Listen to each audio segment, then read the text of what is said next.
Les changements de paradigme, d'habitude je le dis au début, c'est quand même beaucoup la déclaration de 2001. N'est-ce pas, 3 septembre, pas le 11 septembre. C'est le 3 septembre le changement de paradigme de la déclaration de l'UNESCO, parce qu'avant, la diversité c'était un obstacle, aujourd'hui c'est une ressource. Voilà. Et ça c'est essentiel.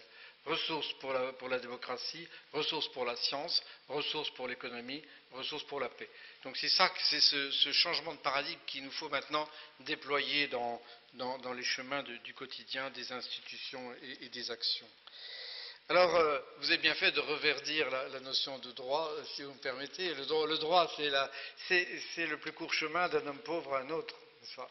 Et la rectitude du droit, c'est bien il y a une urgence dans le droit, une urgence de rectitude. C'est ça qui fait son caractère direct, si vous voulez, là, mais qui fait qu'on a besoin de tous se les approprier. Alors, si j'étais l'oxygène, vous êtes aussi notre oxygène à nous, et cette communication introduite seulement ce matin, superficiellement, volontiers, on peut l'approfondir sur les choses concrètes. Voilà.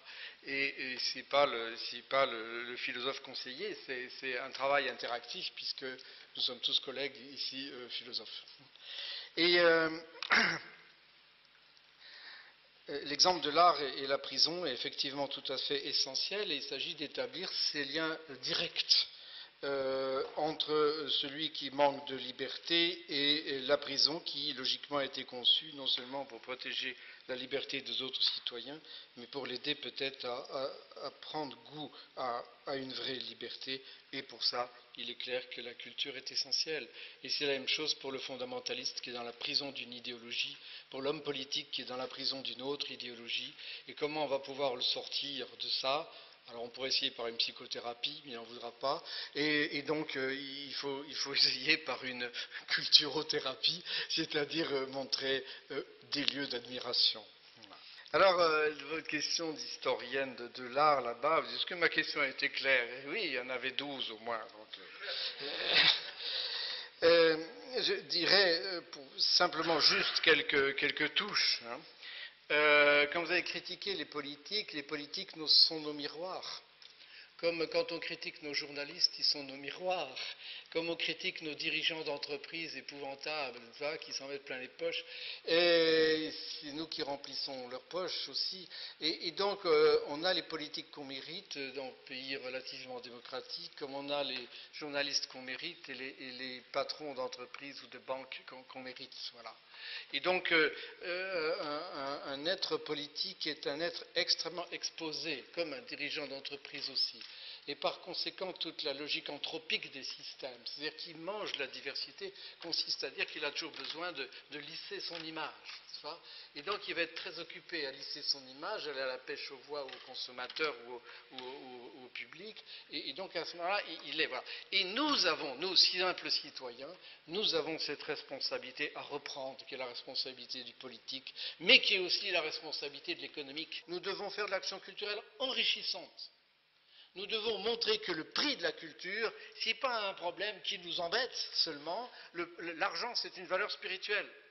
L'argent, c'est de l'énergie sociale que l'on échange, comme le sang dans le corps humain, n'est-ce pas ? Et ce qui fait circuler les ressources dans le corps. N'est-ce pas ? Eh bien, l'argent, c'est pareil. Et donc, nous avons à inventer des actions culturelles, j'allais dire plus exactement des interactions culturelles, qui, évidemment, soient, économiquement réfléchies, pensées, et ça ne veut pas dire qu'une troupe de théâtre doit être forcément rentable, hein, vous avez compris, c'est pas ça. Pas plus qu'un hôpital doit être forcément rentable, ou une école, ou une pharmacie, si on prend une logique plus générale, mais dans des conceptions économiques plus globales, mieux centrées sur une économie du bien commun, mieux centrées sur une économie de la réciprocité qui est réelle, qui ne considère pas que le libéralisme c'est d'abord la concurrence, mais qui considère que c'est d'abord la coopération, et ça on ne l'entend pas dans les manuels d'économie aujourd'hui, et pourtant c'est le simple bon sens, n'est-ce pas ? Et la culture, ça va être bien la coopération. Alors là, si on travaille sur la culture de l'économie au sens étroit, culture des arts et des spectacles, des industries culturelles, etc., on pense aussi à une autre culture de l'économie. Et ça, il ne faut pas l'oublier. On n'a pas un secteur bien sûr que beaucoup d'entre vous, vous n'êtes peut-être pas contents de ce que je dis, au sens où on a des secteurs à défendre, à protéger, des activités à protéger, bien sûr, mais en faisant ça, eh bien, on est en logique systémique, en développant ce que vous faites avec les liens entre l'art contemporain et l'école, n'est-ce pas? Eh bien, vous dites quoi? Vous dites, la conception sectorisée, ça ne peut pas être une conception démocratique. Pourquoi? Parce que ce que vous faites, ce n'est pas une boîte. L'école, ce n'est pas non plus une boîte. Une école, c'est une communauté culturelle auquel les parents doivent participer aussi, et les concierges, n'est-ce pas? Et vous, vous êtes sans doute aussi, votre entreprise, association, c'est aussi une communauté culturelle. Et donc à ce moment-là, en faisant votre travail, vous, si vous ne faites pas, votre question était très bien posée, que vous n'êtes pas simplement dans l'homéopathie, là en politique ça ne marche pas trop bien, et en faisant du petit bricolage, il faut dire on doit trouver des interactions qui sont définies dans la mission même de l'école. N'est-ce pas? En disant l'école c'est un lieu qui va ouvrir. Et donc l'école est non seulement un lieu où on peut inviter des troupes de théâtre, des musiciens, on peut inviter des parents d'élèves, on peut inviter aussi un médecin, on peut inviter, etc. N'est-ce pas? Mais en même temps que systématiquement, et ça doit être écrit dans le cahier des charges, et ça doit être écrit dans l'agenda, que systématiquement les élèves vont aussi aller chez vous et aller ailleurs. Donc je pense qu'une des réponses, ça va être effectivement l'inscription dans la mission, l'inscription dans la loi, et en même temps la réciprocité systématiquement cherchée comme principe de travail. La culture, on a parlé de territoire, n'est-ce pas? On n'est pas dans un territoire, vous avez dit ça, moi je dis on est sur un territoire. C'est pas pareil. De même qu'on n'est pas dans une communauté, mais on porte sa communauté. Eh bien on va aussi porter son territoire. L'enfant, il n'est pas dans l'école. N'est-ce pas? Il va apporter l'école, et il va la garder avec lui après dans sa vie. Il va continuer à la porter. Si elle était traumatisante, il va le porter avec lui, son traumatisme. Et il va le reproduire comme une contagion. N'est-ce pas? Et donc, la communauté scolaire, si c'est une communauté qui est hospitalière, ça va être un lieu de décentrement.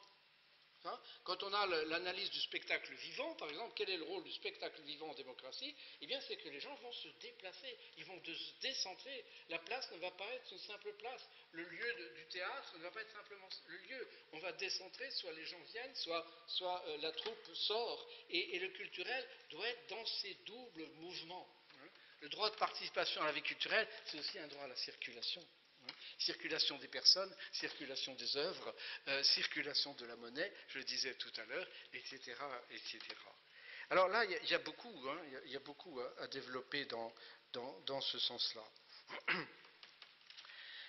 Alors, effectivement, les discriminations. Si vous analysez ce que c'est qu'une discrimination au motif du genre, une discrimination au motif de l'âge, une discrimination au motif du handicap, tout ça, à chaque fois, vous avez un amalgame culturel qui est derrière. On va dire, les femmes sont comme ci. On va dire, les enfants, ils ne peuvent pas parler, ou ils ont droit à tout. On va dire, les vieux, ils sont cuits, n'est-ce pas? On va dire, les handicapés, ils sont handicapés. Non, ce sont des personnes qui ont un handicap, et tel handicap, ce n'est pas le même qu'un autre. Et un handicap, si vous êtes obligé d'utiliser la langue des signes, eh bien, c'est une sacrée richesse culturelle, et on ferait bien de l'avoir, pour les entendre.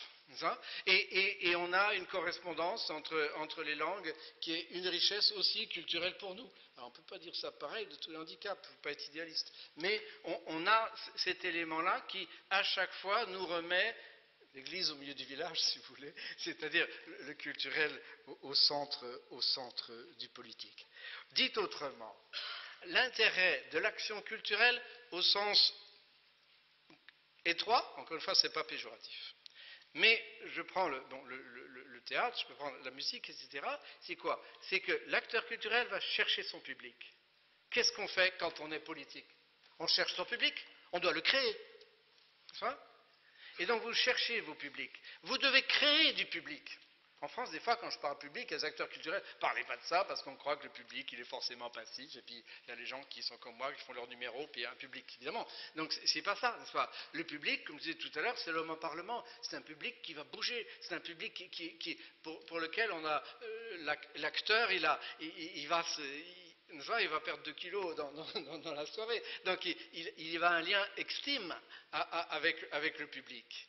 Et là, on est au cœur, n'est-ce pas, de la construction du lien démocratique, où on crée du public, on échange des publics, on fait une rencontre entre des publics différents.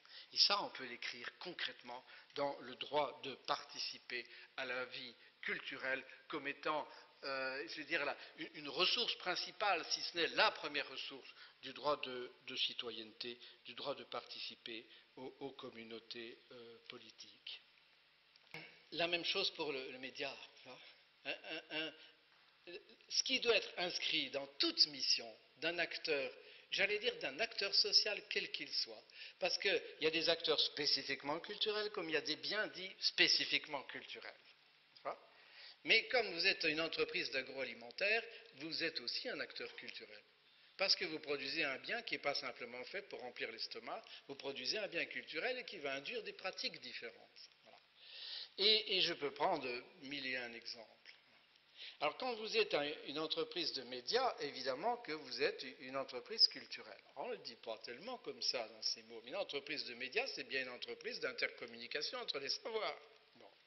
Alors si on est un petit peu neutre par rapport à ça et qu'on a l'impression qu'un média c'est simplement une sorte de tuyau, et d'un entonnoir par un bout, c'est-à-dire qu'on comprime les informations, et au contraire d'un haut-parleur par l'autre bout, on diverse ce qu'on a digéré ainsi, évidemment ça ne va pas. Mais cette responsabilité médiatique, elle nous appartient à tous, n'est-ce pas? Nous, dans les universités, on est médiateurs au niveau des étudiants, mais on a une responsabilité par rapport à la société, et elle n'est pas facile. Parce qu'on n'est pas habitué à parler, à écrire dans un quotidien ou à passer à la télé, etc. Et de prendre la parole dans des lieux différents. Mais pourtant, ça devrait faire partie de notre mission, de notre cahier des charges concrètement, et valoriser dans les recrutements des personnes. Et ce qui est valable pour ça, vous voyez, comme on disait tout à l'heure, la politique c'est notre œuvre à tous, la médiation c'est notre œuvre à tous. Voilà. Alors là encore, si je prends une communauté culturelle quelle qu'elle soit, si je prends un acteur culturel comme une école, eh bien, quelle est sa responsabilité de médiation?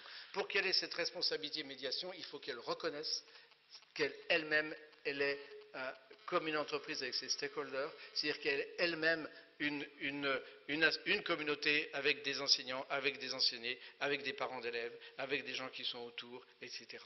Et donc de recréer l'école comme un lieu qui est lui-même démocratique. La démocratie, elle se trouve dans chaque institution où elle n'est pas. Voilà. Démocratie forte, c'est dans ce sens-là, et qui doit pouvoir être travaillée de façon à ce que la loi, comme je disais tout à l'heure, soit vraiment ce lien direct qu'on va trouver effectivement dans la prison, qu'on va trouver, il n'y a pas de comparaison, dans l'école, qu'on va trouver dans une association, qu'on va trouver dans un média, qu'on va trouver dans une administration. Voilà, je m'arrête ici de façon abrupte et artificielle. Merci beaucoup.